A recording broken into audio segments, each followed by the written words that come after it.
Olá, meus amores, nós vamos começar a desenvolver nessa aula de português hoje as páginas, a partir da página 6, né, página 7, página de número 8, nós vamos fazer atividades, né, sobre o que nós trabalhamos, sobre oração, sujeito e predicado, né. Nós vamos fazer a partir da questão de número 7. A questão de número 7, né, na aula de hoje, lembrando, vamos colocar a data, lembrar de colocar a data na apostila de vocês, a data da aula, né, então hoje é dia 13/11/2020, na questão de número 7, está pedindo para que a gente classifique os termos destacados nas frases. Nós vamos identificar, colocando A, se o que está destacado é o sujeito, e B, se aquilo que está destacado é o predicado. Vamos lá? Na primeira frase, né, nós temos Carlos foi à festa de Mariana. Carlos, a palavra Carlos é de quem eu estou falando, não é? Então, Carlos é o quê? O sujeito da minha oração. Então, eu vou colocar a letra A para Carlos. A segunda frase nós temos ontem eu e Fernanda fomos ao jantar.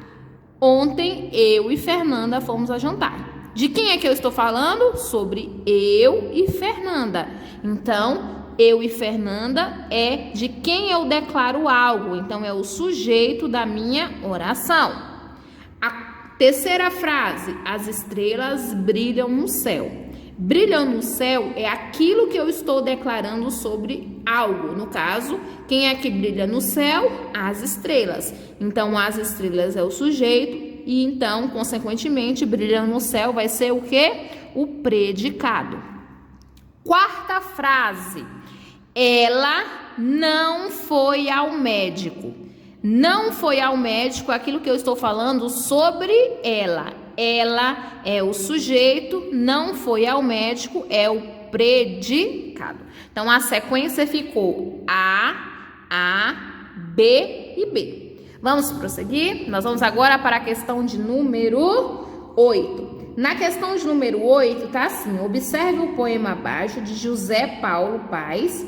Este poema tem duas orações, separe-as. Então, nós vamos separar as orações.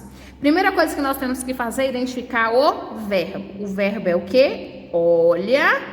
E aqui nós temos o segundo verbo, olha. Então, a primeira oração está onde? O homem olha o microscópio pelo microscópio.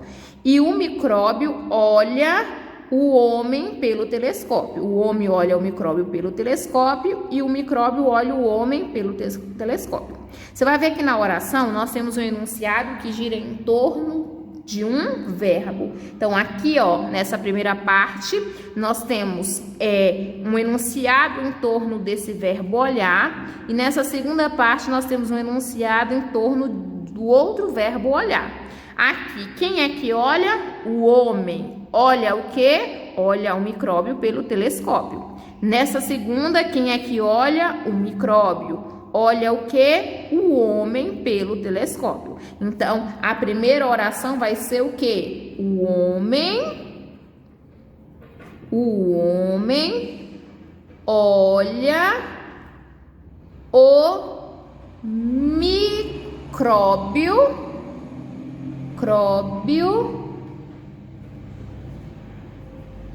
pelo microscópio. Então, essa é a primeira oração.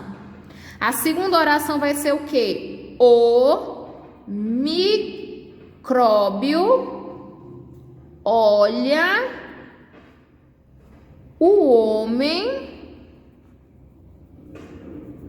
pelo telescópio, ok? Então, tivemos a primeira oração e a segunda oração. Vamos prosseguir? Vamos lá para a página de número 7, tá? Então, ficou a primeira oração, né? Essa primeira parte vai ser a primeira oração. Essa segunda parte vai ser a segunda oração. Então, vamos para a próxima parte da questão, que está perguntando qual é o sujeito da oração, de cada oração. Na primeira oração, sobre quem nós estamos falando? Sobre o homem, né? Na primeira oração, nós estamos falando do homem. Na segunda oração, já estamos falando sobre quem? O micróbio. Então, o sujeito da primeira vai ser o homem, na segunda vai ser o micróbio. Qual a ideia, né, principal do texto? A gente vai ver que no texto nós temos, quem realiza a ação é o homem. O homem realiza a ação de olhar o micróbio pelo microscópio. Na segunda oração, quem realiza a ação de olhar o micróbio, que olha o homem, né, pelo telescópio. Qual a ideia que nós temos? Que tudo que nós vemos depende de um ponto de vista, né? Que as coisas, as coisas dependem, né? Dependem do ponto de vista de quem olha, né? De quem olha. Dependendo de quem estiver olhando, vai ter uma visão diferente. O que muda de uma oração para outra? Na primeira oração, o sujeito é o homem, na segunda, o sujeito é o micróbio. Muda só o sujeito? Não. Muda também o quê? Primeiro o homem olha para o micróbio, depois o micróbio olha para o homem. Então, não é só apenas o sujeito que muda. O sujeito, o objeto, o instrumento, sim, né? Porque o sujeito vai olhar para um outro ser, né? O homem olha para o micróbio, que é o objeto, e o micróbio olha para o homem. No instrumento vai ser o quê? Um vai olhar pelo microscópio, o outro vai olhar pelo telescópio. Só instrumento? Não, né? Então, vai ser a segunda alternativa correta. Nona questão. Vamos lá para a nona questão? Leia a tirinha abaixo e responda o que se pede. No segundo quadrinho, há 3 orações. Vamos ler primeiro a tirinha?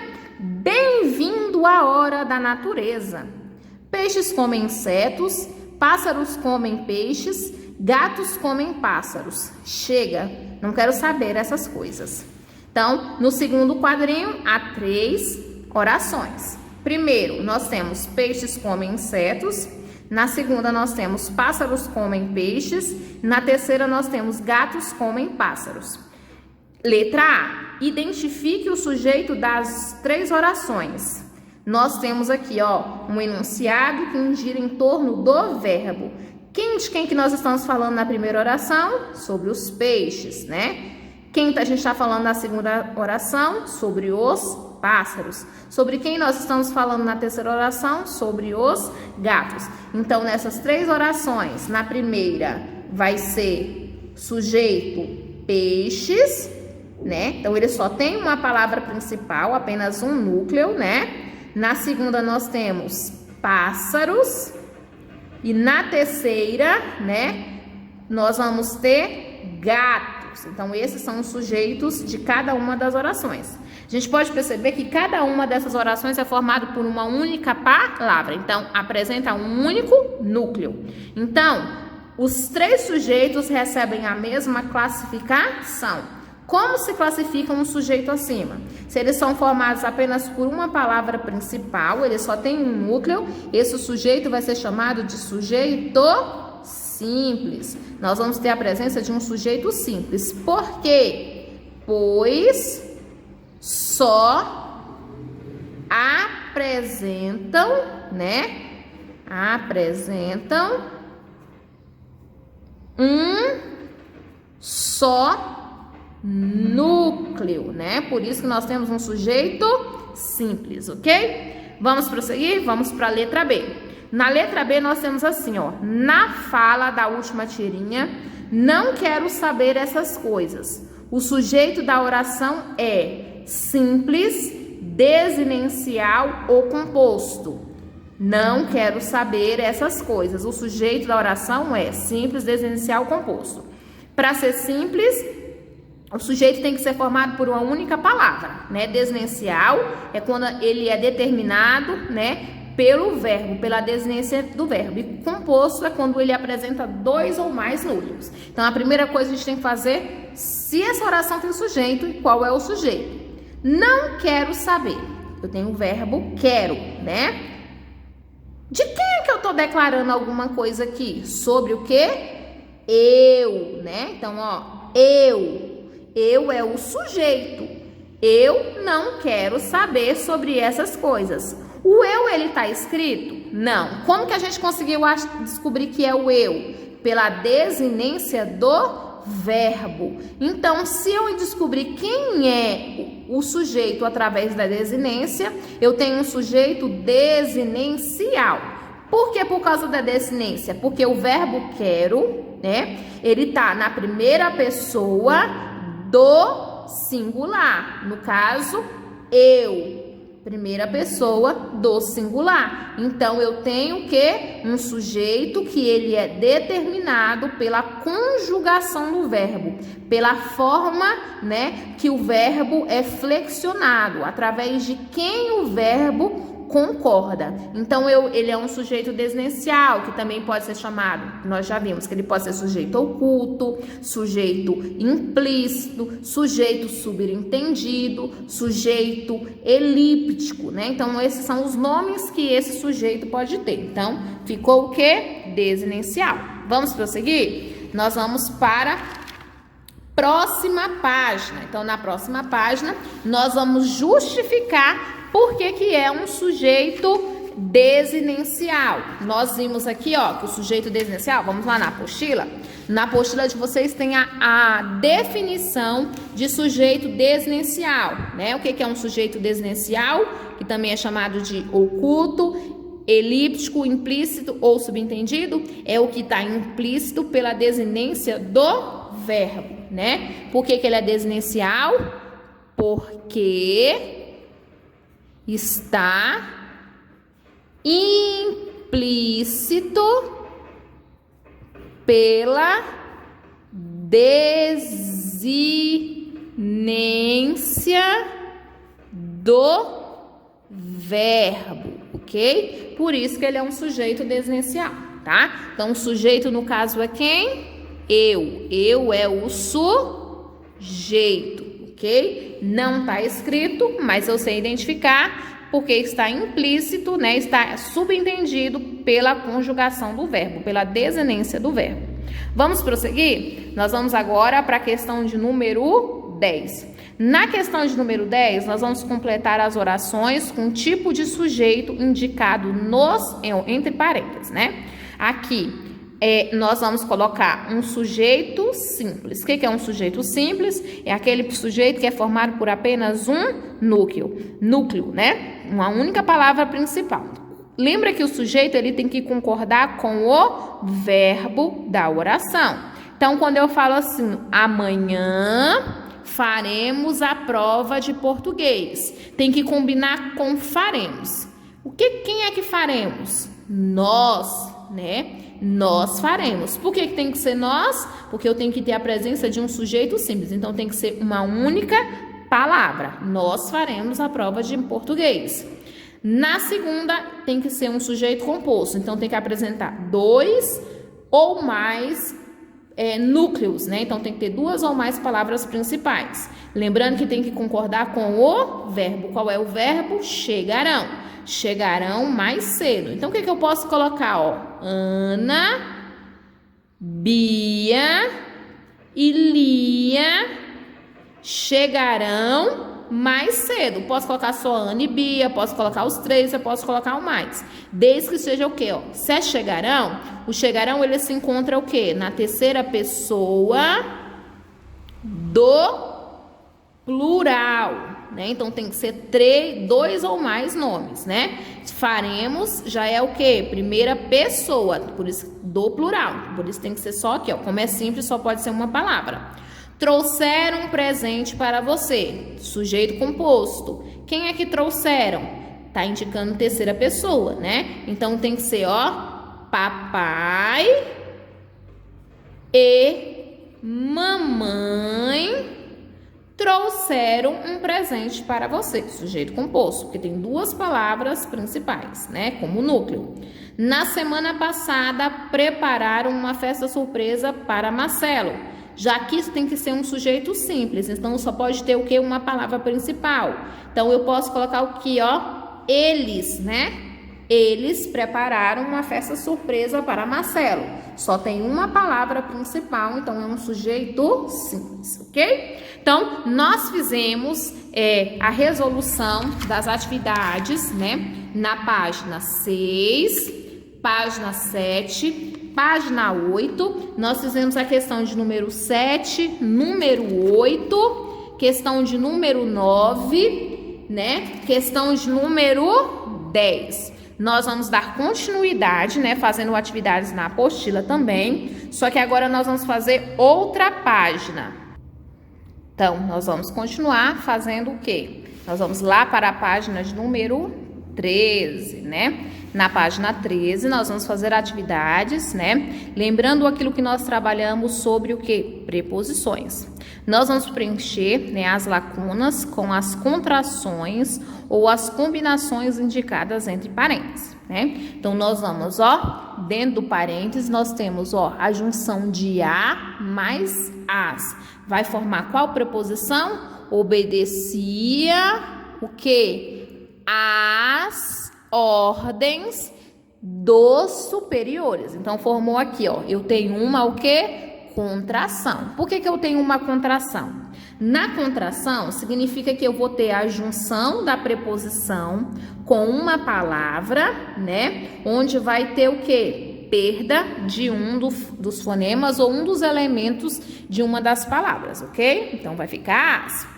Na letra B, você assumiu, né? Ou assumiu não, assistiu. A gente vai fazer o quê? A junção de a mais os. Então, vai ficar o quê? Aos debates. Você assistiu aos debates. Aqui eu já tenho o quê? Uma combinação.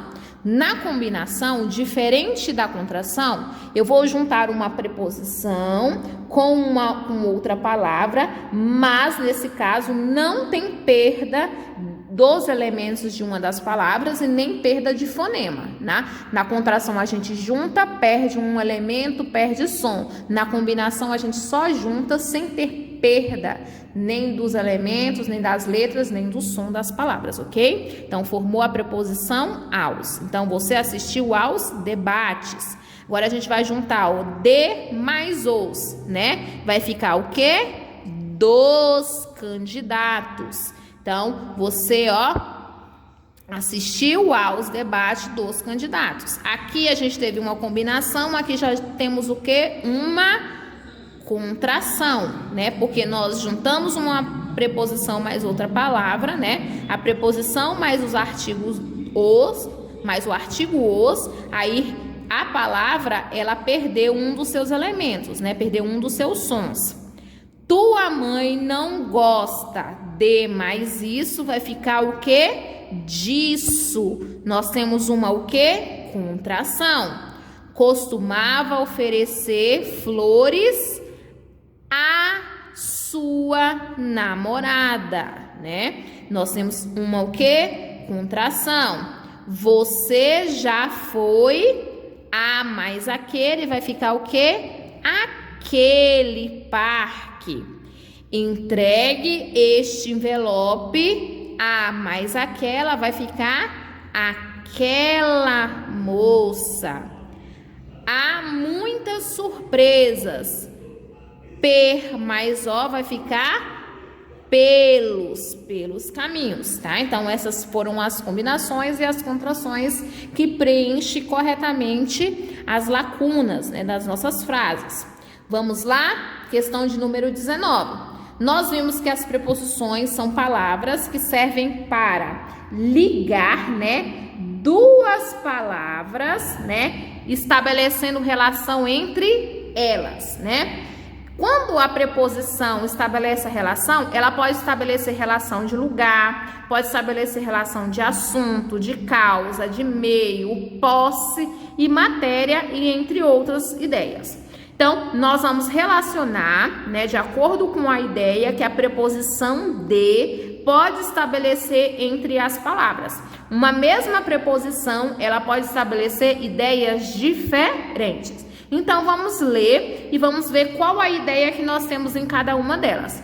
Quando eu falo morreu de pneumonia, a preposição de, quando ela liga morreu e pneumonia, ela está dando ideia de lugar, de assunto, causa, meio, posse ou matéria. Está dando ideia de causa, né? O motivo da morte, né? Falava de política, o de liga falava com política, estabelecendo uma ideia entre elas, uma ligação entre elas. Então, o de está relacionado ao quê? O assunto do que era falado. Então, aqui, ó, a primeira ficou 2, a segunda ficou 4. Vamos lá? Morava numa casa de madeira. Quando eu falo de, a casa e a madeira estão sendo ligadas. Madeira é o quê? A matéria, né? O material em que a casa foi feita. Então, de dá a ideia de matéria. Veio de ônibus. Veio de ônibus. Veio está ligando a palavra ônibus. O de está estabelecendo a ideia de quê? De meio. A maneira que alguém veio, né? O transporte. Ele chegou de Lisboa. O de chegou em Lisboa, né? Então, sendo ligado, dá a ideia de quê? Lugar. Chegou de Lisboa, o lugar, ideia de lugar. Quando eu falo a casa de Pedro está sendo reformada, o de liga a casa e Pedro, né? O de dá a ideia de o quê? Posse, né? De pertence. Então, a sequência ficou 2, 4, 6, 5, 1 e 3, né? Vamos prosseguir? Nós vamos para a 20ª questão. Relacione A para locução prepositiva, B para a preposição, C para a contração e D para a combinação. Então, vamos ler? Então, a gente vai colocar A, B, C ou D. Quando a gente fala que é a palavra invariável, que liga outras duas e estabelece uma relação entre elas, nós estamos falando de quê? De uma locução prepositiva, uma preposição, uma contração, uma combinação. Nós estamos falando na definição de preposição. Quando nós temos, ó, um grupo de duas ou mais palavras que equivalem a uma preposição, já temos o quê? Uma locução prepositiva, né? Locução prepositiva são duas ou mais palavras que vai exercer a mesma função que a preposição, ou seja, vai exercer a função de ligar duas palavras e estabelecer relação entre elas, né? Duas ou mais palavras estabelecer relação entre elas. Então, eu tenho uma locução prepositiva. É a junção de preposição com outra palavra sem perda de fonema. Aí a gente já está falando de quê? De uma combinação. É a junção de uma preposição com outra palavra com perda de fonema. A gente já está falando que é uma o quê? Contração. Então, a sequência correta ficou B, A, D e C, né? Fizemos a página de número 13.